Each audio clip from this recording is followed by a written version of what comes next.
Hey guys, welcome back to my channel and this is your friend Abhishek again. আজকে একটা rice সেরিমনির coverage আছে, তো আজকে খালি স্টিল ফটোগ্রাফি আছে, ভিডিও নেই। তো আমি আজকে স্টিলে আছি আর আমার সঙ্গে আছে লুই। ওকে, সো ফার্স্ট আমি একটু রয়্যাল প্যালেসটা তোমাকে দেখিয়ে দিই জায়গাটা। It's a very nice place for wedding, for rice ceremony, for everything. Okay, so let's go, আমরা একটু জায়গাটা দেখে নিই, কেমন ডেকোরেশন হয়েছে আজকে দেখে নিই, তারপর কাজের ব্যাপারে যাবো। Okay, so this is the look of the royal palace from the outside. বাইরের দিকে ঠিক লুকটা এরকম। চলো আমরা একটু ভেতরের দিকে যাই। তো এইখানটা যে গেট হয়েছে, and this is the parking area. It's a huge parking and let's go by the lift.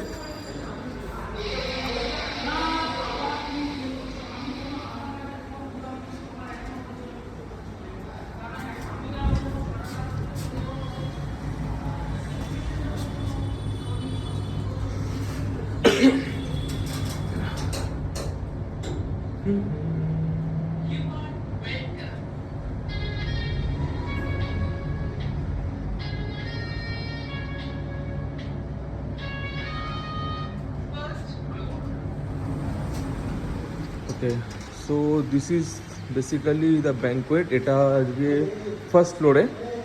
তো as it is the rice ceremony, তো খুব বেশি গেস্ট নেই, কিন্তু এই জায়গাটা মোটামুটি 150-200 জনের জন্য enough.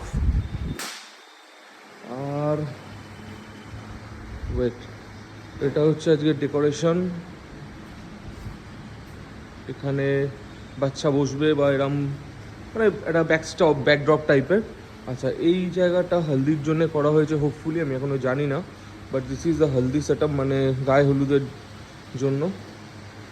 And you guys can keep the guest till hopefully it will be 600 to 700 heads. It will be fantastic, মানে কোনো অসুবিধাই হবে না। there is a lot of parking, there is a lots of space, এখানে রুমেরও ব্যবস্থা আছে। তো এবার যখন কাজ স্টার্ট হবে আমরা দেখাবো কিভাবে কাজটা হচ্ছে, কারণ আজকে যেহেতু খালি স্টিল আছে, আমরা দুটো ফটোগ্রাফার আছি। I will share something new, video থাকবে না, তখন ফটোগ্রাফারদের কোঅর্ডিনেশন কীভাবে হতে পারে। Fine. Okay guys, so what we are using today, this one is Sony A7 III, তার সঙ্গে এখানে আমরা একটা ক্যামেরা লাগাচ্ছি 85, আর আরেকখানা Sony A7 III আইটাও, ঠিক আছে, এটা V1 আছে। আর এটাই বেসিক্যালি আমরা এখন আপাতত আমরা 18 লাগিয়েছি এটা ফর দ্য ডেকোরেশনটা কমপ্লিট করার পর আমরা হয়তো 28-70 লাগাবো। মানে এই ক্যামেরাটায় 28-70 আর 18 এই দুটো লেন্সই ইউজ হবে। আর 85mm যেটা আছে ওটা খালি ক্যান্ডিডের জন্য আমরা ইউজ করবো। Fine. So whenever you guys want to capture the decor, যখনই তোমরা ডেকোরেশন ক্যাপচার করবে, ট্রাই করবে 3টে অ্যাঙ্গেল মিনিমাম রাখতে ডেকোরেশনে, ঠিক আছে। Let's say